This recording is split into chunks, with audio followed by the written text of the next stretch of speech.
Abu Nawas belum kembali, kata istrinya. Ia bersama seorang pendeta dan seorang ahli yoga sedang melakukan pengembaraan suci.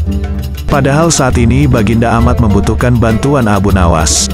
Beberapa hari terakhir ini Baginda merencanakan membangun istana di Awang-Awang. Karena sebagian dari raja-raja negeri sahabat telah membangun bangunan-bangunan yang luar biasa. Baginda tidak ingin menunggu Abu Nawas lebih lama lagi. Beliau mengutus beberapa orang kepercayaannya untuk mencari Abu Nawas. Mereka tidak berhasil menemukan Abu Nawas karena Abu Nawas ternyata sudah berada di rumah ketika mereka baru berangkat. Abu Nawas menghadap Baginda Raja Harun al-Rashid. Baginda amat riang. Saking gembiranya, beliau mengajak Abu Nawas bergurau. Setelah saling tukar-menukar cerita-cerita lucu, lalu Baginda mulai mengutarakan rencananya. Aku sangat ingin membangun istana di Awang-Awang agar aku lebih terkenal di antara raja-raja yang lain. Adakah kemungkinan keinginanku itu terwujud?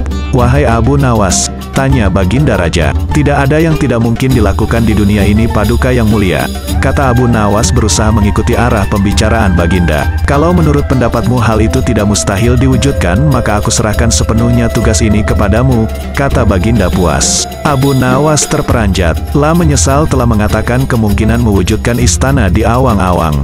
Tetapi nasi telah menjadi bubur.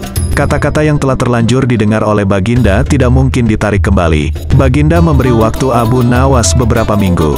Rasanya tak ada yang lebih berat bagi Abu Nawas kecuali tugas yang diembannya sekarang.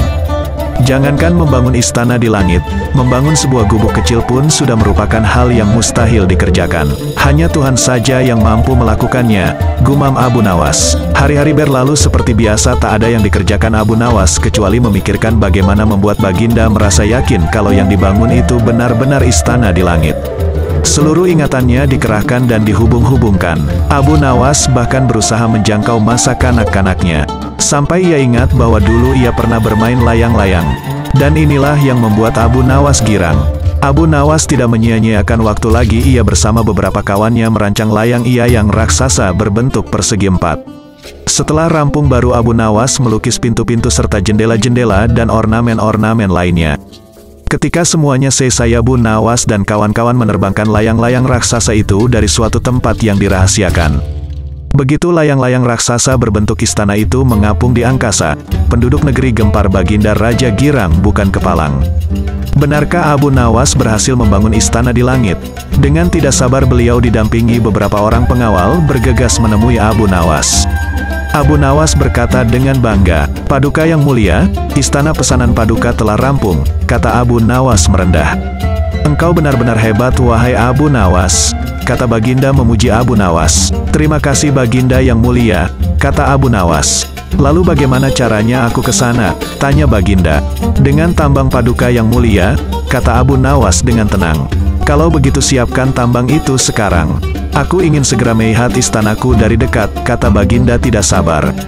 Hamba Paduka yang mulia, hamba kemarin lupa memasang tambang itu sehingga seorang kawan hamba tertinggal di sana dan tidak bisa turun, kata Abu Nawas mulai berkelit. Bagaimana dengan engkau sendiri Abu Nawas? Dengan apa engkau turun ke bumi? Tanya Baginda. Dengan menggunakan sayap Paduka yang mulia, kata Abu Nawas dengan bangga. Kalau begitu buatkan aku sayap supaya aku bisa terbang ke sana, kata Baginda. Paduka yang mulia, sayap itu hanya bisa diciptakan dalam mimpi, kata Abu Nawas menjelaskan. Engkau berani mengatakan aku gila sepertimu? Tanya Baginda dan sambil melotot. Iya, Baginda.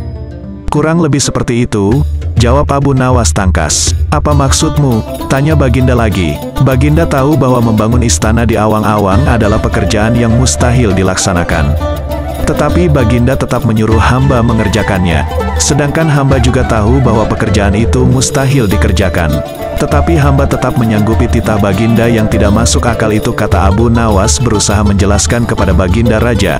Tanpa menoleh, Baginda Raja kembali ke istana diiringi para pengawalnya. Abu Nawas berdiri sendirian sambil memandang ke atas melihat istana terapung di Awang-Awang. Sebenarnya siapa di antara kita yang gila? Tanya Baginda mulai jengkel. Hamba kira kita berdua sama-sama tidak waras. Tuanku, jawab Abu Nawas tanpa ragu.